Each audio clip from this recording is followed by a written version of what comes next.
my mom. And Dr. Mengele grabbed me. I never forget that eye contact. And he said, "You're going to see your mother soon. She's just going to take a shower." Eger's parents were murdered in the gas chambers of Auschwitz, along with hundreds of thousands of others. But that wasn't Eger's last encounter with one of the Holocaust's worst war criminals. So Dr. Mengele came to the barracks and wanted to be entertained. The ballerina was ordered to dance for the man who murdered her parents. And I was so scared, so I closed my eyes and I pretended that the music was Tchaikovsky. And I was dancing the Romeo and Juliet in the Budapest Opera House. Somehow Eger survived Auschwitz, as well as disease, death marches, and slave labor. When my little girl was born, and there is the baby here. A year after being rescued by U.S. soldiers, Eger married another Jewish survivor of the war. And soon after, the young family emigrated to the U.S., where eventually she embarked on an entirely new career. Very challenging times. She became a clinical psychologist, specializing in the treatment of post-traumatic stress disorder. Now 87, she draws from her own traumatic experience to help treat patients at her home in California. They are not grandchildren. Great-grandchildren. This former ballerina's great-grandchildren are her greatest pride and joy. 4 generations, that's the best revenge to Hitler I can think of. Yes, I'm here, and I'm so happy that I'm able to talk to you. Ivan Watson, CNN, La Jolla, California. She was one of 7,000 prisoners who were liberated from Auschwitz 70 years ago.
Good afternoon. Good afternoon, good people. I know I'm not alone. Good afternoon. Awesome. This is so exciting for us to have our Conversation on Diversity event and to welcome you to our amazing campus. We have our campus president, Dr. Thomas Morales. Please join me in welcoming him to the stage.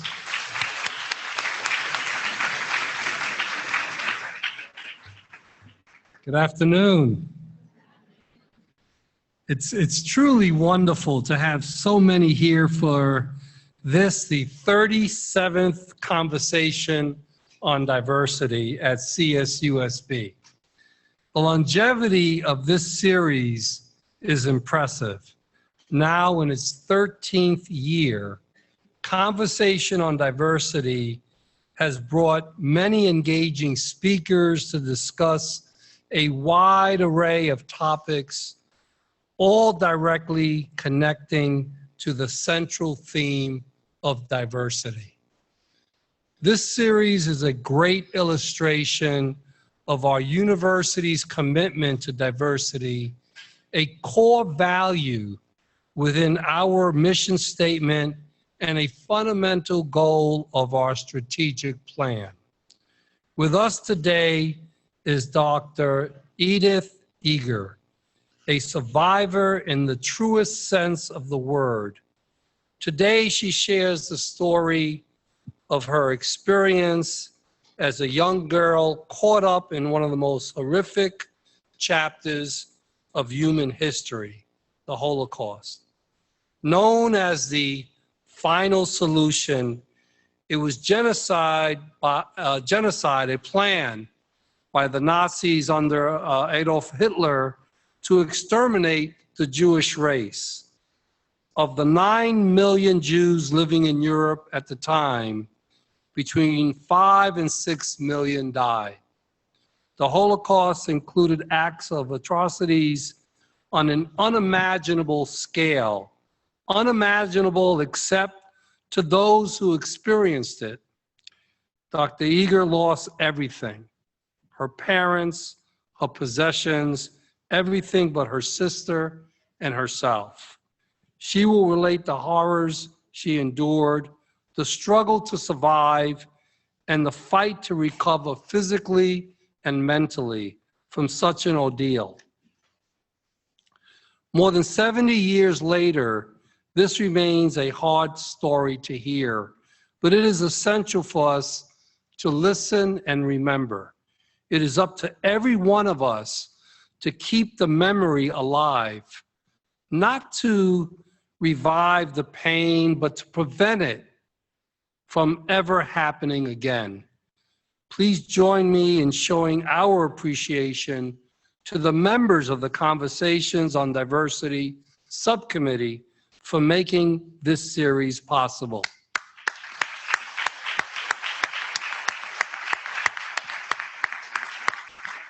I especially want to recognize Twyla Evans-Cawthon, University Ombuds Officer.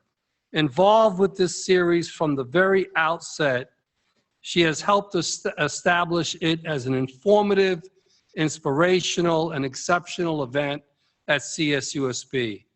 Thank you all for coming and being here for this profound and memorable campus visit. It is now my pleasure to introduce Dr. Wendy Smith, Professor of English and a member of the Conversations on Diversity Subcommittee, who will provide today's formal speaker introduction. Thank you.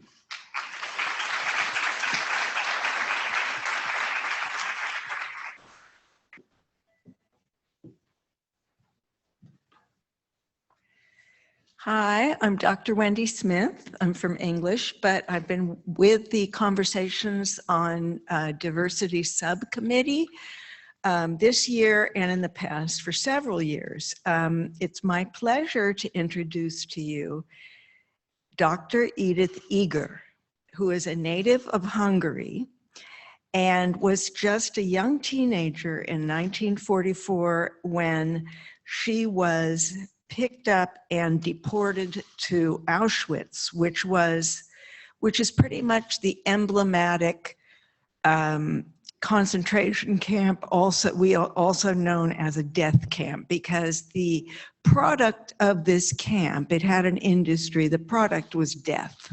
It did not produce anything else, but the whole reason for its existence was to exterminate the Jews.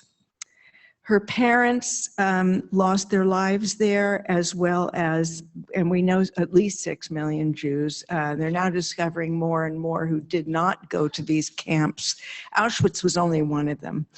And so it could be many more than that. On May 4th, 1945, a young American soldier noticed her hand moving slightly amongst a number of dead bodies when the camp was liberated by the Americans. And he quickly summoned medical help and brought her back from the brink of death. After the war, Edith moved to Czechoslovakia, where she met the man she would marry. And in 1949, they moved to the United States. In 1969, she received a degree in psychology from the University of Texas, and then decided to get a PhD in clinical psychology. When I asked her why she pursued this, she said she really wanted to understand what made decent people do evil things. She is a prolific author and a member of several professional associations. She has a clinical practice in La Jolla and has a faculty appointment at UC San Diego. She's been on numerous television programs, including Oprah, and has been the primary subject of a Holocaust documentary that appeared in Holland. She has a new book that is coming out that I think it was Simon & Schuster that is publishing it, and it's called The Choice. And she is here because she wants to make everybody know what it is to be a survivor, how everybody, how that is an important instinct that we all have, and that she wants to make sure that this never happens again. So with pleasure, I introduce Dr. Edith Eger.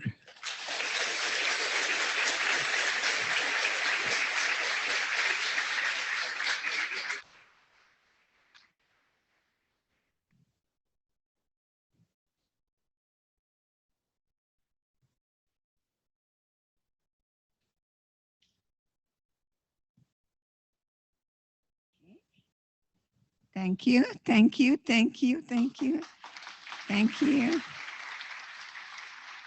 Thank you so much. I hope you can see me when I sit down. Can you see me in the back? Okay. I'll do the best, but if you don't see me, I'll get up. Oh my God, isn't that wonderful? There is such a thing in football. It's called timeout. I hope that this is a timeout. I'm crying because I'm so happy to be here with you, to celebrate life, because many times when you have the slightest cold, you just don't know how life is going to be, whether you may get pneumonia and you may not make it. But I'm coming here to you to teach you how to be a good mommy to you. Because the only one you will have for a lifetime is you, and all other relationships will end. So when you get up in the morning, you may look in the mirror and say, I love me. Self-love is self-care. It's not narcissistic. You know, I'm a shrink, but I like to be called a stretch. And today, we're going to really talk to you about going home and recognizing that this grandma is a great grandma, because I have 3 children, I have 5 grandchildren, and I have 3 great-grandsons. And that's the best revenge to Hitler. Success. I don't have any time to hate, because if I would hate, I would still be a prisoner or even a hostage of the past. See, forgiveness is really to be able to acknowledge that revenge can give me satisfaction, but it's very temporary. And I will this morning talk to you about that forgiveness is not about me forgiving you for what you did to me. Forgiveness means that I give up the need to put judgments on you, because you are beautiful. God doesn't make junk. So I hope that when you're a good mommy to yourself, you're going to recognize that there is such a thing as temptation, and sex is here, and drugs are here. But I'm going to empower you to find that life comes from inside out, not the outside in. And how I was able to find God, that guided me how to turn hatred into pity. I am here also hosted by a wonderful woman by the name of Dr. Anita Bowling. And she, please get up. And she said, you're not going to a hotel, you're gonna stay with me. And I was in Hungary and I bought some paprika, and you're gonna make me a Hungarian goulash. So if you ever want a recipe for a Hungarian goulash, I'm also here with this wonderful man who's been in my life now, and his name is Gene Cook. Please, Gene. And Gene Cook, thank you. And Gene Cook was looking for a dance partner and asked his doctor whether to find someone who wants to dance. And so I want you to know that I'm going to be 90 years old, September 29th. My book is going to be published September 5th. And I want you to know that he and I dance Sundays when we can, and the music is something that you call supermarket music. It's called the big band, and it's called swing. So the question is, you see, is your music better than my music? No, no. I can do your music, but my music comes from the time when the Americans liberated me, May 4th, 1945. That was actually May 4th, Thursday. Now, there is something between birth and death called life. So as a great grandma, I'm gonna tell you my story, right? Grandmas are good storytellers. And I want you to know that I was born in 1927, and my parents had two beautiful daughters, and one of them was Clara, who was a child prodigy in violin. She played the Mendelssohn violin concerto when she was 5 years old. She was the only Jewish girl accepted at the music conservatory in Budapest. And when she already was in a camp, her Christian professor smuggled her out and hid her until the end of the war. You know, genocide, unfortunately, is here as we speak, but never in a history of mankind such as systematic and scientific annihilation of people existed. And as it was mentioned beautifully by the introduction, they were highly educated 15 people getting together called the Final Solution, and they were celebrating at the end of the day that they can put 10,000 Jews in the oven in one day. Out of that, 1.5 million were children, innocent children. So my parents had two daughters, Clara and Magda. Magda is still alive. She is 95 years old. And so the parents said, it's time for us to have a son. And guess what happened? They got me. I don't know if any of you feel that you could have been a little boy or you could have been a little girl. Nevertheless, one of the most exciting things I'm going to tell you today, that there'll never be another you. There'll never be another you. And when you leave this room, nobody ever can replace you.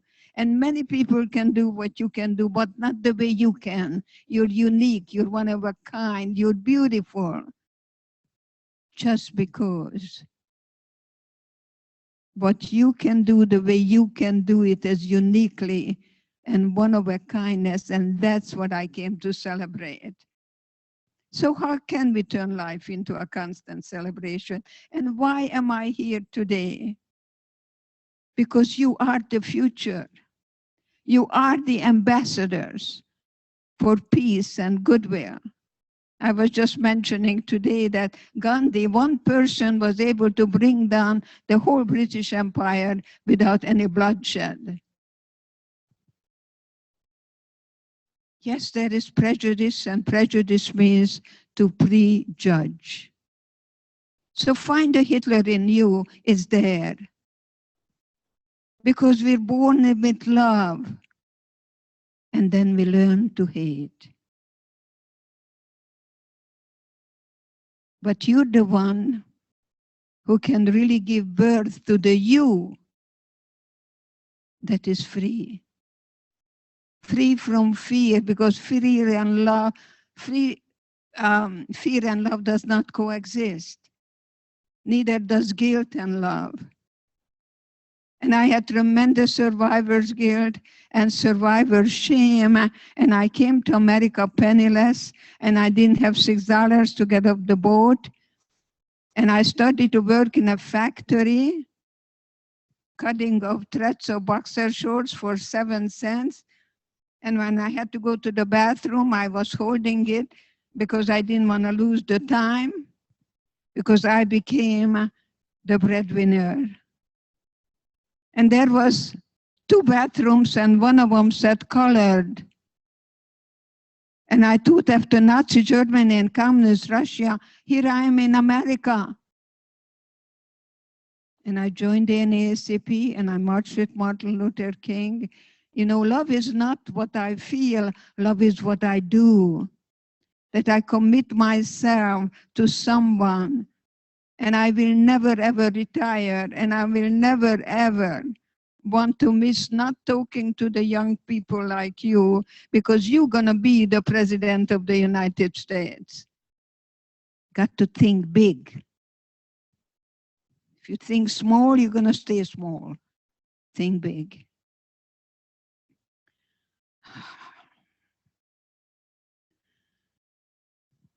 So my mom was very wise, and she kind of saw me withering away, because I became cross-eyed when I was 3 years old, and my 2 sisters blindfolded me when they took me for a walk, because they didn't want anybody to see their ugly sister. You know, people tell me, you grew up with so much love. My sister sang songs about me. I still remember it in Hungarian, that I'm never going to find a husband, and I'm ugly and puny. Never allow anybody to define who you are. You're beautiful. God doesn't make junk. So I want you to get up every morning, look in the mirror and say, I love me. And not only that, I honor me. Don't wait for someone to make you happy. You make yourself happy. You know, there is something what I'm doing, but there is something I'm being, and I'm happy. I'm so happy to be alive. And you know, a couple of years ago, I got a call from Fort Carson, Colorado City, from a general, Dr. Eger. You have a reputation of being an expert on post-traumatic stress disorder. Would you please come to Colorado and lecture to 4,000 people coming back from Afghanistan? And guess what? It's the home of the 71st Infantry. Isn't it amazing how God works, that things somehow come around? So this is noontime, and maybe this is your time out. And look at your life, because you're still in school, and then hopefully all of you can become emotionally and financially independent. But the more pieces of paper you pick up in America, the more choices you will have. And that's going to be the title of my book. So let me talk to you about choices. See, my mom took me to a ballet school, and I had a very spiritual ballet master who said that God built me in such a magnificent way that all my ecstasy has to come from inside out. But I didn't know what he was talking about until later on, when there was a knock on my door. Actually, the night before, we had Passover dinner, and my father got up and kissed us all. And we were picked up the following morning and taken to a brick factory. And then I was with my boyfriend, whose name was Eric. And then when they picked me up to take me to the cattle car, he said to me, I will never forget your eyes and your hands. It is amazing that in Auschwitz, I would go to you and everybody else, tell me about my eyes and tell me about my hands. Because I said to myself, if I survive today, then tomorrow I'll be free. And I was told every day that the only way I will get out of here as a corpse. And I made up my mind that they were the enemy, but they were also the ones who were the prisoners, not me, because my conscience was clear. So fasten your seatbelt, and I'm going to take you to that ride. When I was in a cattle car, my mom hugged me, and I'm going to quote to you what she said. She said, honey, we don't know where we're going. We don't know what's going to happen. Just remember that no one can take away from you what you put here in your own mind. Have you checked out the movie, The Karate Kid? The best power is the brain power, right? Right. And that's exactly what happened. Everything was taken away from me. Except I had my sister and my mind. What would happen if you would go home right now and everything was taken away from you? Even your cell phone. How could you live without a cell phone? So, you know, I like to bring the there and then to the here and now, because it's really not important for me to tell you what happened to me, but what I did with it. So just come with me. Come with me. I'm arriving at the end of the line. There is a sign, Arbeit macht frei, work makes you free. And I remember my father saying, you know, it can't be so bad. We're just going to work here and go home. But that's the last time I saw my father. We were completely separated. And I was arriving at the end of the line. And Magda held my mother in the middle. And I was holding my mother. And he asked, and it was Dr. Mengele, and I didn't know who he was, but he was pointing to the left and pointing to the right. And he asked me, is this your mother or is she your sister? And for at least 40 years until I went back to Auschwitz, I could not forgive myself that I said, she is my mother. And that means that she went to the left because everyone over 40 and under 14, every mother with a young child automatically went to the left. And I followed my mom, and I never forget his eyes. He said to me, you're going to see your mother very soon. She's just going to take a shower, and promptly threw me on the other side, which meant life. Do you think that my life was in Dr. Mengele's hand? I think God had a plan for me to be here with you today and telling you what good people can do. That everything ever, that evil that I have experienced will never ever happen to you, your children, grandchildren, and your great-grandchildren. And when he threw me on the other side, we arrived in a place called Birkenau. And I asked one of the inmates, when will I see my mother? And she pointed at the chimney, and fire was coming out of the chimney. And she said very coldly, your mother is burning there. And she pulled out my earring, and I was bleeding. This is what we call displaced aggression, that she took her anger out in me because she was from Poland and she was there longer, and I am part of the final solution. And I was one of the last transports. Many people call me also the Anne Frank who didn't die. And Anne Frank said that even though I look outside and people are killing each other, I still believe that people are basically good. I hope you get to see the woman who is my hero, and her name is Corrie ten Boom, and the book is called The Hiding Place. And I lectured with her at William Jules Baptist College many years ago. And I remember when I gave that lecture,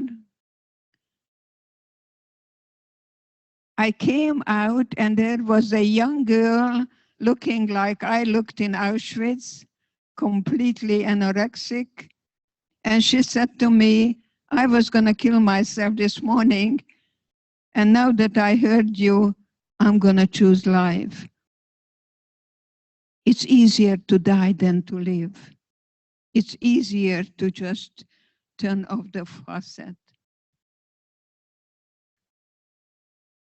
And if you can save one life, by golly, that is so important. You know, I have a son who was born with cerebral palsy, and I was told that he may not even going to be able to go to high school. I was told that by 5 doctors, and I asked, where do I get a second opinion? Because America is a country of second opinion. And they sent me to Johns Hopkins, and a beautiful Christian man by the name of Dr. Clark in 1960 sat me down and said, your son looks retarded, but he is not. We don't use that word anymore. Now we say intellectually or something else. But they use the word retarded. Yes, he was drooling, and, you know, he had those bedroom eyes. And then he said, you know, he's going to be what you make of him. And what are you doing now? And I said, I'm a student at the university in Texas. And he says, well, he's going to need speech therapy, occupational therapy, and you name it. And I said, how much do I owe you? $19.60. And he said, $10. So I go home, I drop out of school, because, you know, we mothers cannot wait. And the school is going to be there waiting for me, but no one can do what I can do the way I can do that. And guess what? My son John is now 60. He is blind. He goes to Washington to fight for the disabled. And my son John graduated as a top 10 student from the University of Texas. So that's what I bring you today. That power of that spirit within you that is there when you're born and that is there when you die. And that spirit that guided me in Auschwitz to actually pray for the guards. And I'm here to tell you about it. So let me go back and forth again. So let's go back and see how was it there in Auschwitz. My sister Magda was heavy, and I was skinny, and I also was a gymnast. So we got this piece of bread at night, which was kind of like sawdust, and we got a little bowl of soup that was totally medicated. And my Magda ate the soup and ate the bread, and I ate the soup and saved the bread. And I told her the following day that I'm really not hungry. And so that's why even there, we had to be very careful, not just the me, but to commit ourselves to each other, because all we had was each other then, and all we have is each other now. Now I'm going to talk to you about the choice. We were standing there in our nakedness, and my sister Magda looked at me with her blonde, beautiful locks in her palm and asked me typical Hungarian question. Hungarian women are very vain. You don't know Zsa Zsa Gabor, you're too young for that. So she asked me, how do I look? And I had a choice. As you have a choice now, whether you're going to choose to point out what a person doesn't have, or the person what they lost, or point out what is still there. And I became Magda's mirror. And I said to Magda, you have beautiful eyes, you know, Magda, and I didn't see it when you had your hair all over the place. No criticism. And the way we do that in the English language, that I look at you, my precious, what's your name? Tiana, with a K? Kiana, you are so beautiful, honey. But you know, you're a little fat. And I think you have a few pimples too. So what did you do? See, you completely forgot what I said before the but, right? So give me the but and I give you and. Yes, and furthermore. And of course, forgive your mother that she just, that's how she was raised, and we give to our children what we got. But I'm going to tell you that yesterday's victims do not have to become today's victimizers. You can stop it from going from generation to generation. Don't say I'm an alcoholic because my father is an alcoholic. You don't have to be an alcoholic. One of the three doesn't. See, one of the three becomes alcoholic. So what happens to the other three? So you see, I really just want to empower you today that you're not depending on anyone to make you happy. You're as happy as you make up your mind this minute. What keeps me young, that I live in a present, that I go through the valley of the shadow of death. I don't camp there. I don't set up household there, but I never forget what happened to me.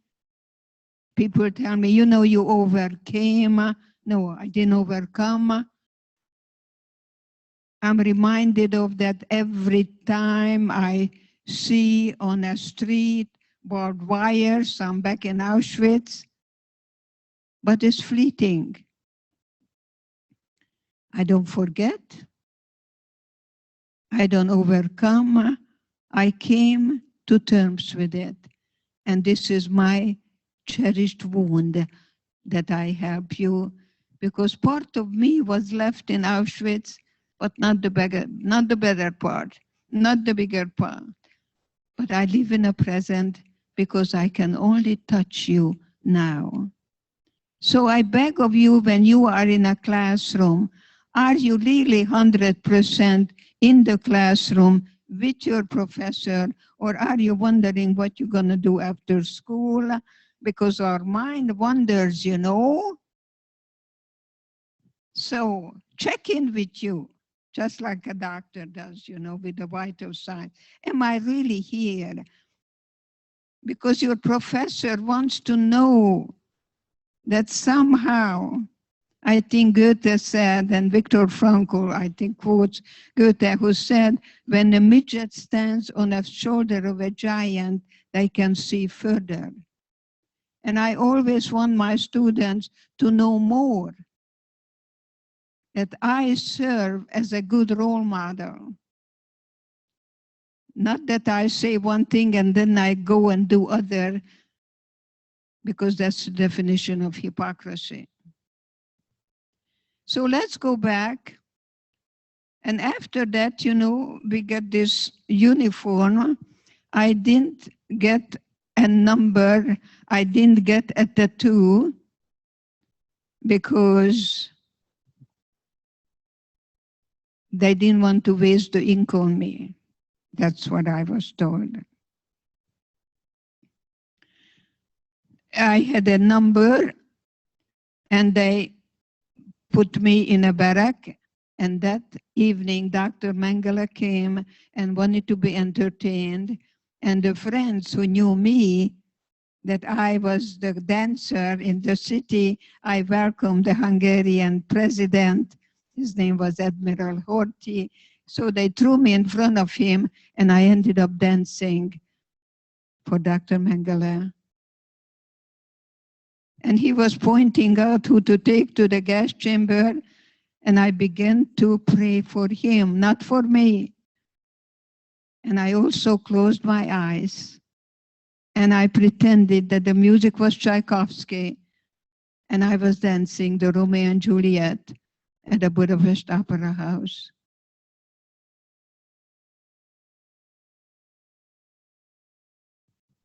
When I was finished, he gave me a little piece of bread, and I was on the top, and I shared it with the girls. The trouble is that we never knew what's going to happen next. We stood in line 4 o'clock in the morning, and they told us that it doesn't matter if you don't feel well, that you can stay behind because you're going to go to the hospital, but there was no hospital. There was only the gas chamber. I don't know if you're studying Hans Selye, who got the Nobel Prize in stress studies, and he said that anything stressful that comes to us, we have two automatic responses, be that fight or flee. I don't know if you have studied, yeah. But in Auschwitz, I couldn't fight because if I would have attacked the guards, and many did, I would have been shot right away. I couldn't flee because if I would have touched the barbed wires, I would have been electrocuted. So what I'm going to tell you today, how to get off the automatic, because the automatic is how many times you have a fight and then you slam the door and I'm out. So when you can't fight or you can't flee, you learn how to stay in a situation. There was a President Truman who said, if it's hot in the kitchen, get out. And I'm going to say, stay in the kitchen and learn how to deal with the steam. Try to make the discomfort comfort. You can do that. God gave us the choice to be survivors and not victims of anything at any time. So we stood in line to get in tattoo in December, and I don't get the tattoo. And again, I said, what's the matter? And they say, well, you're going to the gas chamber. You don't need that. On the way to the gas chamber, my sister is in one pile, I'm in another pile, and I knew we had to be together. Survivors said to me, very quick decision maker. And I did some cartwheels so my sister could be with me, and I was out of Auschwitz, December 1944. I became a slave laborer. We were carrying ammunition for the Nazis, and they bombed, and many, many people died around me. Somehow the door opened, I was the first one to run, and I went into the forest, and my sister wasn't there. I ran back in the middle of the bombing, and my sister fell, but she hurt herself. There were some people eating, they were political prisoners, and I shamed my sister because she was the pretty one in my family. She was the sexy one. My mother told me, I'm glad you have brains because you have no looks. It's true. And yes, I became a very erudite teenager. I learned Greek, I read Latin, okay, I had my own book club, so forth, reading the interpretation of dreams by Freud, etc., etc. So people give you a name, but you don't have to play that game. Even the Bible tells you you can honor your parents. You don't have to be like them. So where we are now here, that I worked in factories, I carried ammunition, and one time in April, I ended up in a German village and I was told that if you leave the premises, you're going to be shot right away. So I go outside. My sister tells me if I don't get some food, I'm going to die. I go outside. I don't pay attention to what I was told. And I see some carrots in the next yard. And I didn't have much respect for other people's property. I jumped, I stole the carrots, and I was facing the guard with a gun. And I never had a gun in my life. That's why I work with the military, because they are not out to fight wars. They are there to preserve peace. And I heard that clicking of the gun, and again I began to pray not for me. I began to pray for him so he wouldn't kill me. I remember that he put the gun down about 3 times, and there was an eye contact. I never forget, you know, I can kill you with my eyes, and I can love you with my eyes. Take your temperature several times a day and ask yourself whether you want to feel soft and warm or cold and stiff. No one makes me angry. You have much power over me as I allow you to have. See, they could beat me up, they could torture me, they could throw me in a gas chamber, but they could never, ever murder my spirit. That's what I bring you this morning. So back again, he looks at me like a father who wants to teach me a lesson. I don't know if you know German fathers. They were taught that the kids startle when father walks into the room. He turned the gun around and he pushed me inside.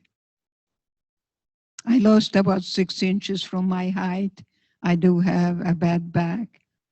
But the following morning he came and he wanted to know who dared to break the rules. And I was afraid if I don't tell him that maybe who knows what will happen. And I crawled, I looked at this man.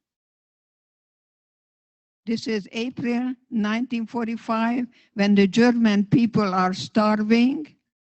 He gave me a little loaf of bread and said, "You must have been hungry to do what you did." I wish I could meet that man today. You see, the 12 years of Hitlerites doesn't make everyone a Nazi. I wish I could meet that man. After that, things got much worse. We were walking and walking and walking and ended up in a place called Mauthausen, Austria. And I knew we're going to die here. I knew we're going to die here because I saw nothing but blood and scars and stood in front of the crematorium. But somehow, maybe God again had a plan, and we were taken to what is called today the Death March. And in the Death March, if you stopped, I revisited that place, you were shot right away. And I began to slow down, and I asked, "Please God, I don't think I can walk anymore. And the girls that I shared the bread with, I want you to know, they came and they formed a human chair and they carried me so I wouldn't die." Isn't that amazing? That if you were only for the me, you didn't make it. And the worst condition can truly bring out the best in us. So I arrived in a place called Gunskirchen, Austria. Cannibalism breaks out. And when people are eating other people's flesh, excuse me, it's so hard to tell you that I'm there now picturing myself, and I hope you get to see a movie called The Sound of Music, because I am in Austria,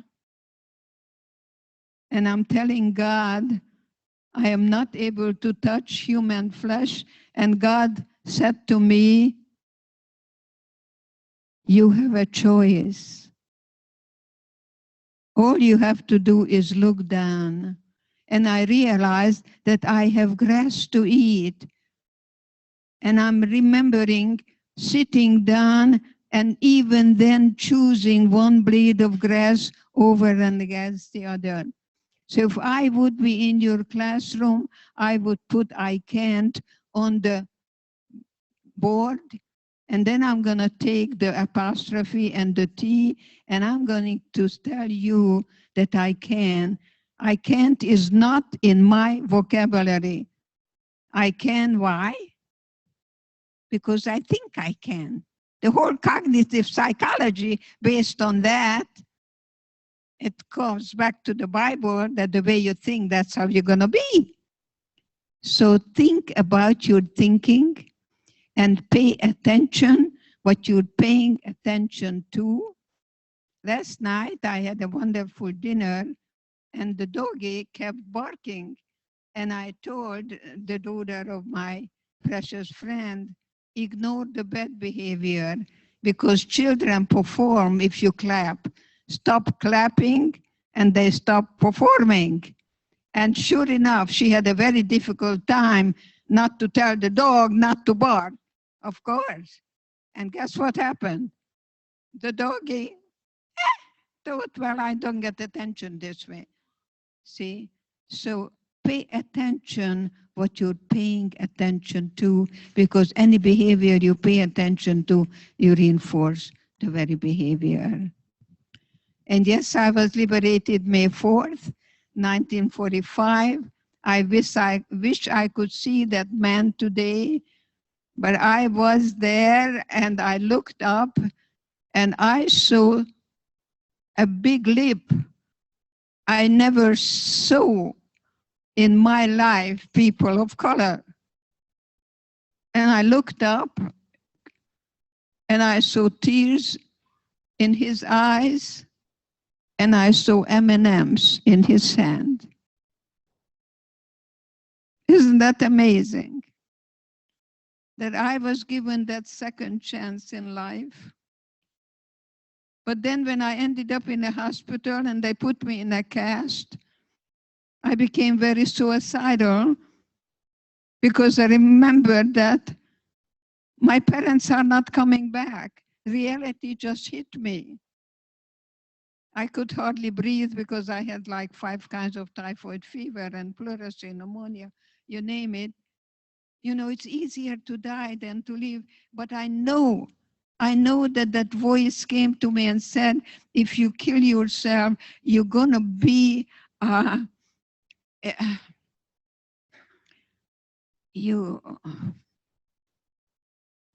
can't think the word right now. You're going to be a coward. That was the word. But if you live, I'm going to tell you how to be for something. And today, I am a member of the healing arts profession. And I work with cancer patients, and I call cancer as a gift of God. As a gift of God, because the doctors can do the curing, but the healing comes from the inside. So now that I am here with you, and I am talking, you're not talking. So let me please ask you whether we can really turn this into a dialogue. And I am going to tell you that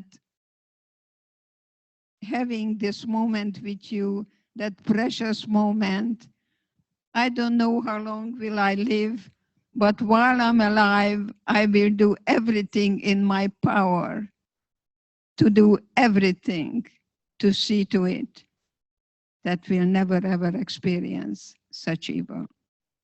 So precious, young, beautiful men and women here.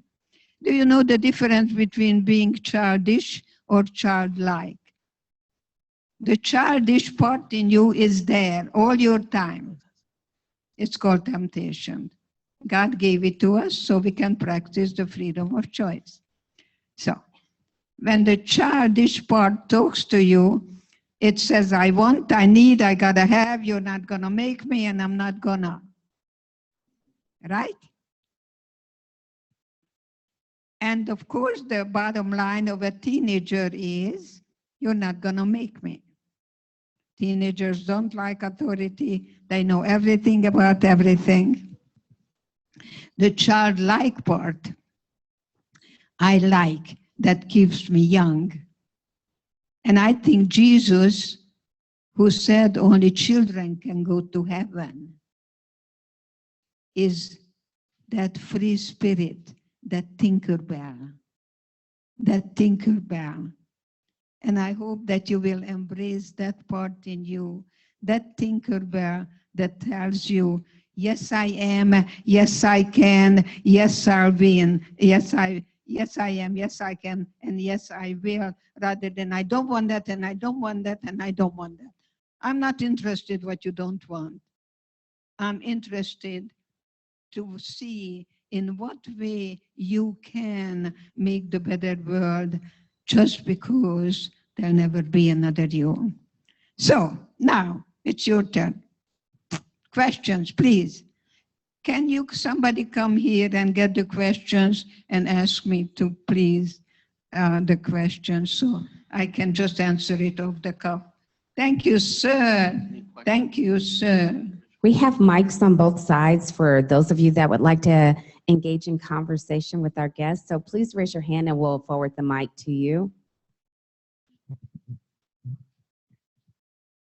Oh, I'm sorry. What is the question? Oh, no.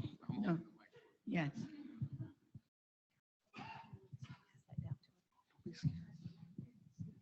Thank you so much. You said your sister's still alive too. Was she liberated with you in the same way? My sister is alive and well. She's 95 years old. She's brilliant she's a life master in bridge. And she also played with Omar Sharif. That's my sister. And she calls me up and she tells me all the wonderful ways how beautiful she is. You know? Yes, yes. She was the pretty one in my family, you know? That's the way it was, and that's the way it is. She's a very precious one, and she's full of jokes. Full of jokes. Many times, you know, teenagers tell me I'm not pretty, and I say, just smile. Learn to smile, especially with your eyes. Yes, my boyfriend was killed the day before liberation. When I came home, I was the first one to run to everyone, look for my boyfriend, and I was told that he didn't make it. My name's Claudia, and I would just like to thank you for coming here to the school and for helping like your son that has a disability to encourage people like myself with disability not to set limits and to go out there and do what we can and that nobody let us down. Thank you.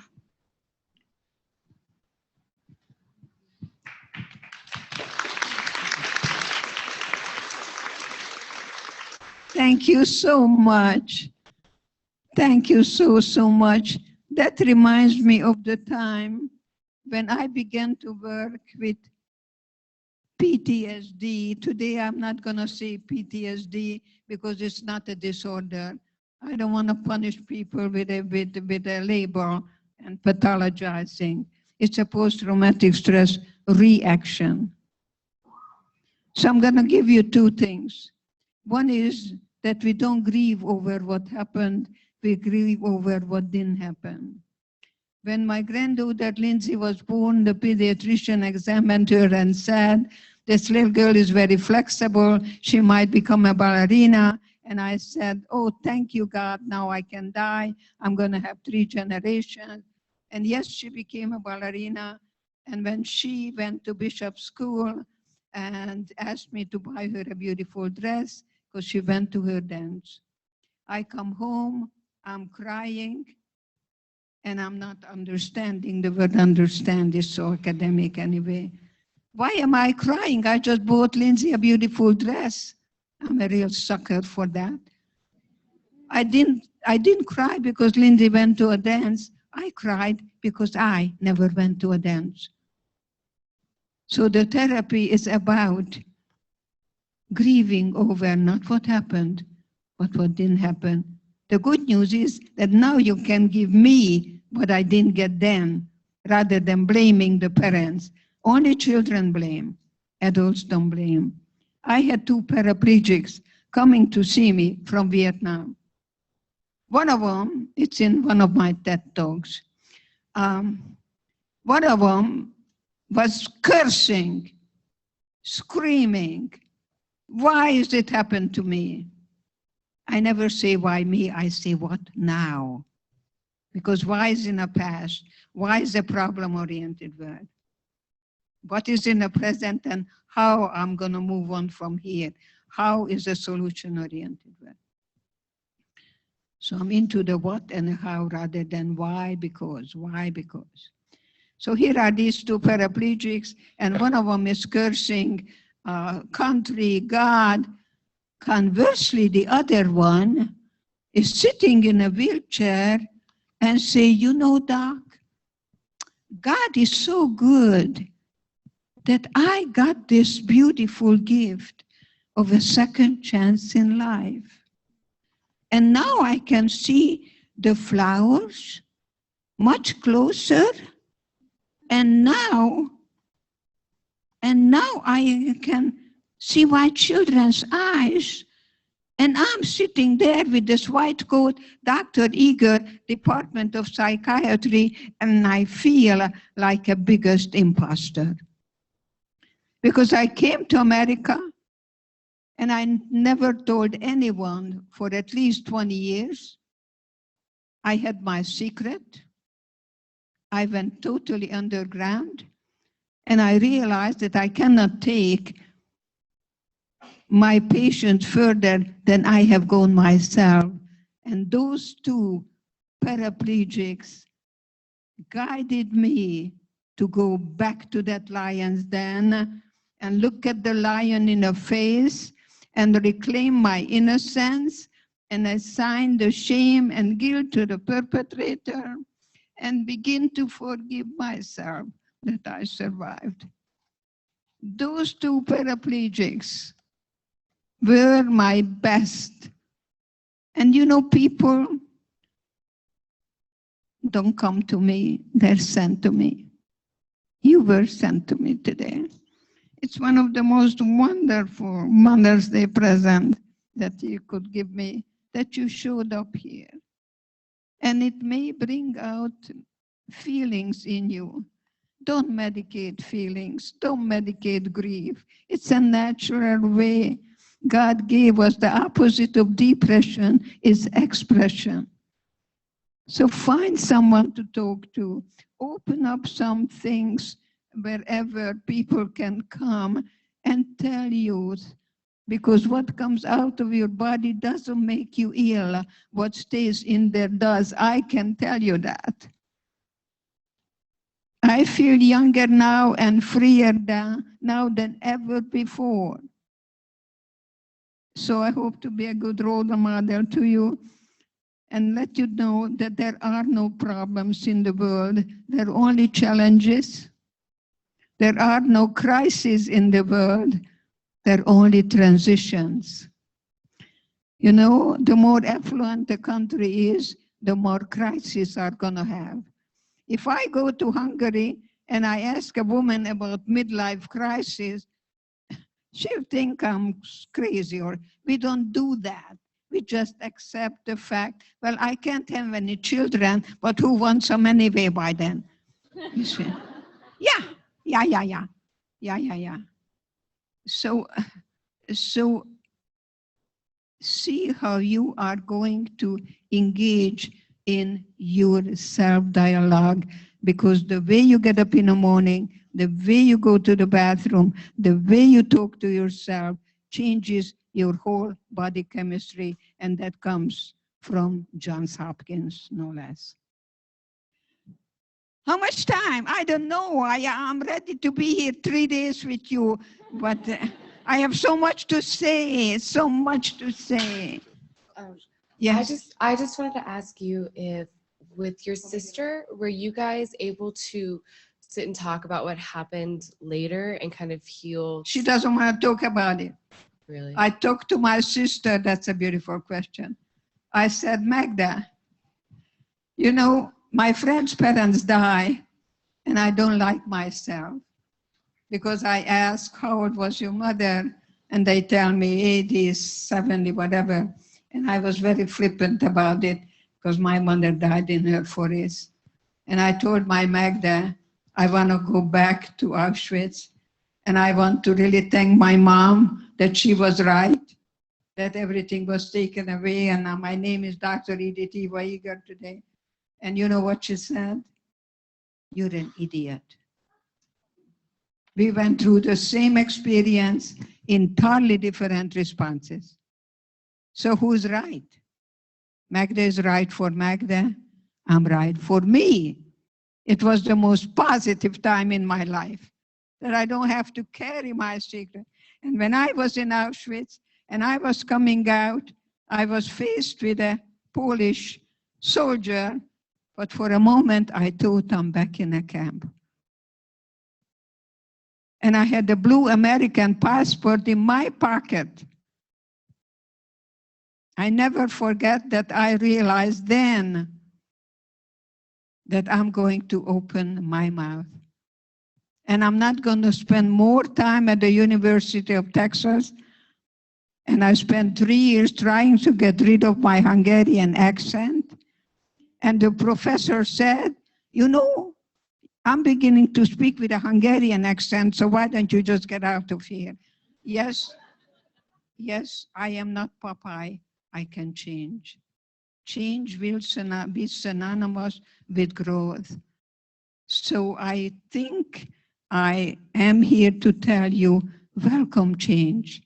And ask yourself 2 questions. What am I going to do right now? And what am I doing? Is it going to empower me, or is it going to deplete me? And that way you recognize that there is no freedom without responsibility. One of my mentors was Erich Fromm, who wrote a book called Escape from Freedom. People want freedom, but not really, because when you're free, you can't pass the buck. No more blame, only problem solved. So you ask beautiful, brilliant questions. You stop me when I'm... Yes. My name's Becky, and I'm absolutely blown away. And I didn't have a question, really. Until I just thought of one just now. I keep crying from joy. And when I cry, I know it's good, because I am real. Yeah, I'm a very real person also. And I guess today it was just an assignment. Come here, precious. Yeah, come here. Come here so people can see you. Anybody is shy? You know, I'm lecturing with a person called Philip Zimbardo, and the book is called, thank you, the book is called The Lucifer Effect. Pick up, it's about the psychology of evil. I lecture with him. He's doing the foreword for my book. And he wrote beautiful books on shyness. Pick it up. Yes. So what I was going to say is... Yes, come. Would I use this microphone? Come. Not what I was saying. Okay. What I was wondering was why, I don't know, you're a beautiful person and I don't know, like, did they have blinders on or something? Because you're actually absolutely adorable. But I was on my way here and it was just an assignment. And I didn't expect what you shared and how amazing your story is. And I can't even begin to come up with words. I have a story, I have but no I'm idea. not my story. Right. See, it's not my identity. It's not who I am. It's not who I am. It's what was done to me. Right. I did read the, what was that Corrie ten Boom, the book, The Hiding Place? Boone, The Hiding Place. Yeah, my mom read that to us as kids. And so like a lot of what you shared and the way, like, I'm just absolutely stunned and blown away. And I'm just so thankful for you coming here and sharing at this class and for all of us. And your question is? My question is, what makes you the very most happy? Like, What makes me very most happy? Yeah. Oh. I know there's so many things, but when do you feel like the most like excited or like full of joy or happy, or like what's the most fulfilling to you? I'm happy when I dance, but I'm also very happy when my great-grandson calls me Gigi Ditsu and Gigi baby. Because I'm short. And that little boy looks at me, and when he says Gigi baby, I just tell you what goes on in my heart. It's just amazing. Just amazing. I was just at my granddaughter's wedding in Austin, Texas, and I told her that I like a gift of becoming a great grandma soon. Anyway, so that makes, you know, there is a difference between being and doing. You see, what I'm doing is what I'm doing, but what I'm being is happy. And I welcome everything in my life as a challenge, not a problem, but a challenge. So where are you going to see yourself 10 years from now? Let's have a little dialogue. Because you got to have a goal, and then you want to pay attention, what you're paying attention to, and that's called focus. What are you focusing on? And your focusing has to be in alignment that gets you closer to the goal. Because temptation says to you, why don't you get drunk, you know? Because if you don't get drunk, then you're not going to be accepted. They're going to call you chicken, you know. And that's what they do in fraternities, and they do hazing. And one beautiful 19-year-old died because they didn't call, you know, 911. What kind of a thing is that? You know what is a side effect of alcohol? Is depression. And the side effect of nicotine is irritability. And while you stick things in your mouth, you're still a baby.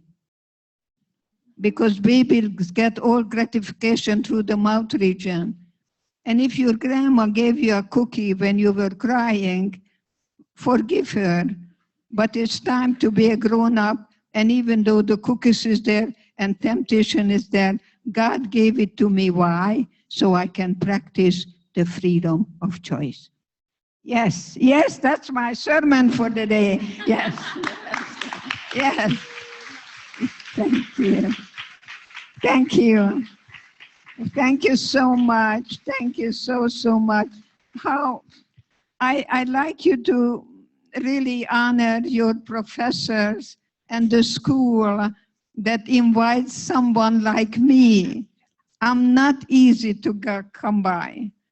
And I want to thank you so much, so much. Do you have time for one last question? Oh, that was one last question. To your but right. You're going here not to go back, but to have a new beginning.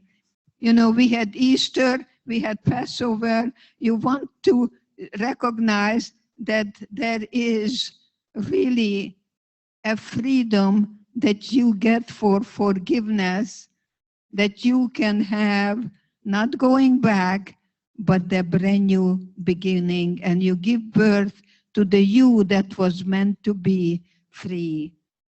Thank you so much. Thank you. Thank you. One more question. She's over here to your right with the yellow sweater on. Hi, good afternoon. I heard countless times of you saying that your sister was known as the beautiful one. I'm right here.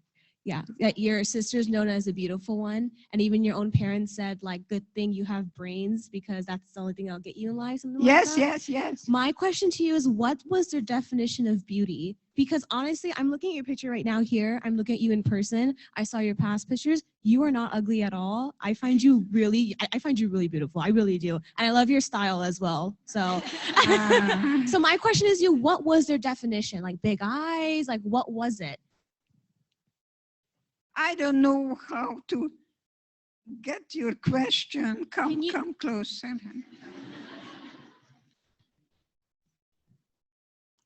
Do you feel beautiful when you look in a mirror in the morning? No. No. No.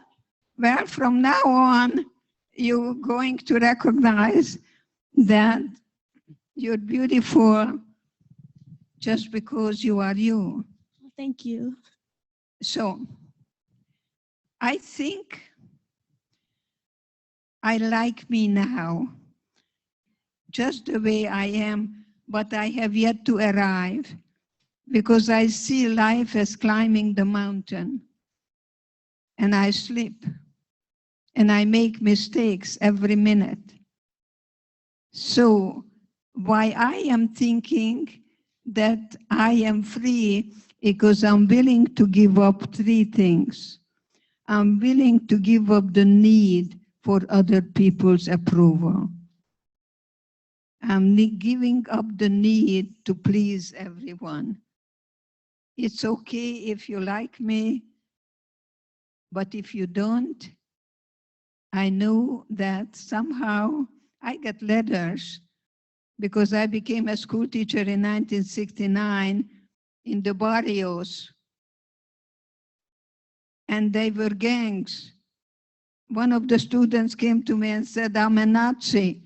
I thought to myself, you came to the right place, kid. Yeah. You know, because they want to belong. They want to belong. We all want to belong. So be careful about charismatic leaders. Anyway, I am now freer than ever before because I know that somehow I am giving up perfectionism.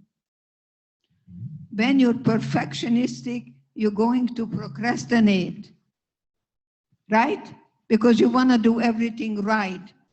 My granddaughter was a perfectionist, and I was invited as grandma to a class when IQ started at 148. You can get an idea of that.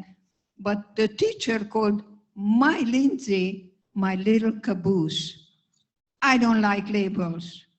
And my little Lindsay was very perfectionistic. She was, you know, erasing 10 million times. And she was ready to leave that class thinking that she can't cut the mustard. The first time I talked to Lindsay about Auschwitz, in a language, of course, a 10-year-old would get it.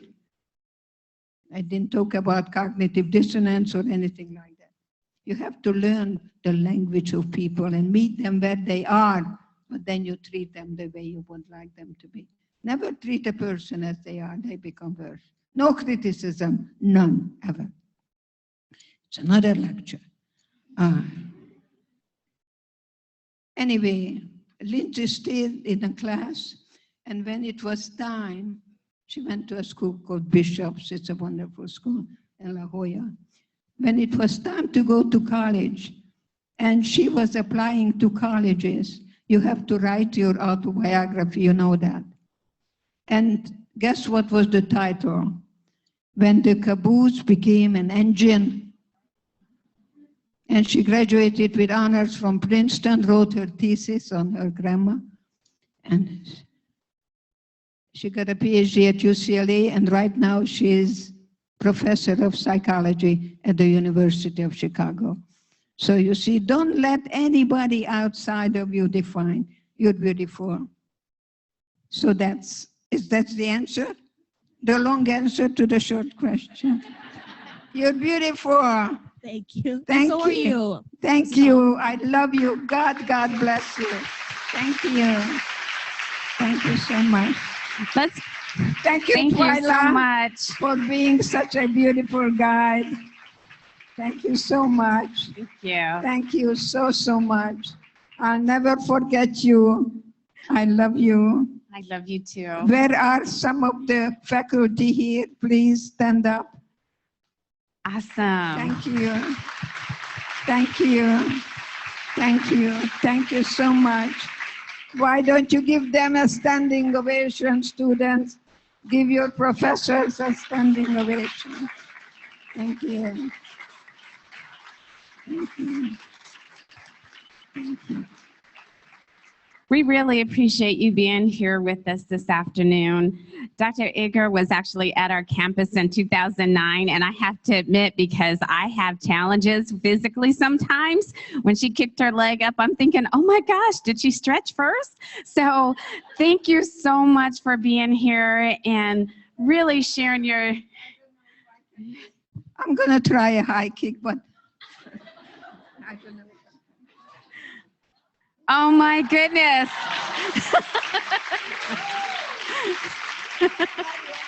I encourage all of you that haven't done this in a while, stretch first, otherwise you may pull something.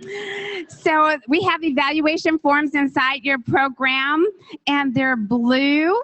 They look really amazing, and we have our actual committee members. Could you please stand, those that are part of Conversation on Diversity series? They're going to be collecting these forms. Go ahead and stand up, and please give them a round of applause. They worked really hard in putting this together as well. Thank you so much. Our next program series will be in the fall. So we look forward to your suggestions so that we can make sure we can continue our conversations on diversity on a regular basis. So have a great afternoon. That concludes our program.